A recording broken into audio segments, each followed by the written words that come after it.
საქართველოს პრეზიდენტი კი იტალიაში ვიზიტს აგრძელებს. დღეს მიხეილ სააკაშვილი ვენეციის ბიენალეს გახსნას დაესწრება. საქართველოს ამ გამოფენაზე ქართველი ხელოვანი თამარ კვესიტაძე წარმოადგენს. ქვეყნის პირველი პირის ვიზიტის ოფიციალური ნაწილი კი უკვე შეაფასეს ქართველმა პოლიტიკოსებმა და ამერიკის ელჩმა. კეთევან ბოჯგუაგი ამბობთ. ქართველი ხელოვანი თამარ კვესიტაძე ვენეციის ბიენალეზე ბათუმში მდებარე ცნობილი სკულპტურის ალი და ნინოს ავტორი 54 საერთაშორისო ფესტივალზე წარდგება.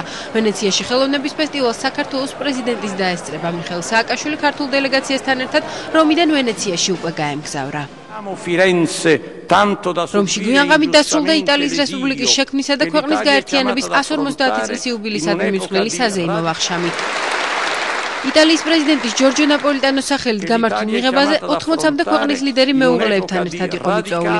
მათ შორის ვახშამს საქართველოს პირველი პირი მიხეილ სააკაშვილიც დაესწრო.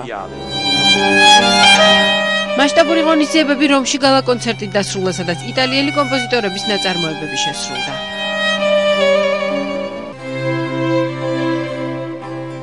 მიხეილ სააკაშვილის ვიზიტს იტალიაში და რომში გამართულ შეხვედრებს ქართველი კანონმდებლები აფასებენ. დეპუტატები ამბობენ, რომ ამერიკის მეორე პირთან შეხვედრა ერთდროულად ორი ქვეყნის მეგობრობის ჟესტი და ღიად გამოცხადებული მხარდაჭერაა.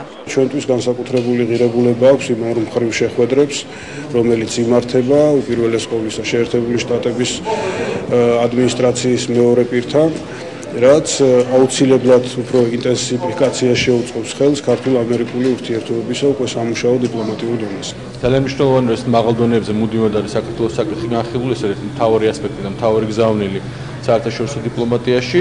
ჩვენ ბუნებრივია შტატებთან ძალიან აქტიურ კოოპერაციაში ვართ ყველა მიმართულებით, განსაკუთრებულად ხალხგასმენელი უსაფრთხოების საკითხი, იმიტომ რომ შეერთებული შტატები ძალიან კარგად ესმით, რომ 21 საუკუნეში მეზობელი სახელმწიფოს წინააღმდეგ სამხედრო აგრესია არის დარღვევა ყველა პრინციპისა. მიხეილ სააკაშვილისა და ჯო ბაიდენის შეხვედრა საქართველოში ამერიკის შეერთებული შტატების ელჩმა ჯონ ბასმაც შეაფასა. პრეზიდენტსა და ვიცე-პრეზიდენტს საკმაოდ კარგი კონსტრუქციული შეხვედრა ჰქონდათ. ჩვენ ამ შეხვედრის შედეგებით კმაყოფილები ვართ. შეხვედრაზე განხილული იქნა მთელი რიგი საკითხები, მათ შორის ის გამოწვევები, რომელიც საქართველოს წინაშე დგას. შეხვედრაზე აღნიშნული იქნა ის მნიშვნელობა, რომელიც ამერიკის შეერთებულ შტატებს საქართველოს მიმართ აქვს. ქვეყანამ უნდა გააძლიეროს დემოკრატიული მმართველობის სისტემა. ჩვენი დიდი სურვილია მომავალ წელს საპრეზიდენტო არჩევნები ჩატარდეს დემოკრატიულად. მიხეილ სააკაშვილი იტალიაში ვიზიტს აგრძელებს. ვენეციის ბიენალე დღეს საღამოს 9 საათზე გაიხსნება.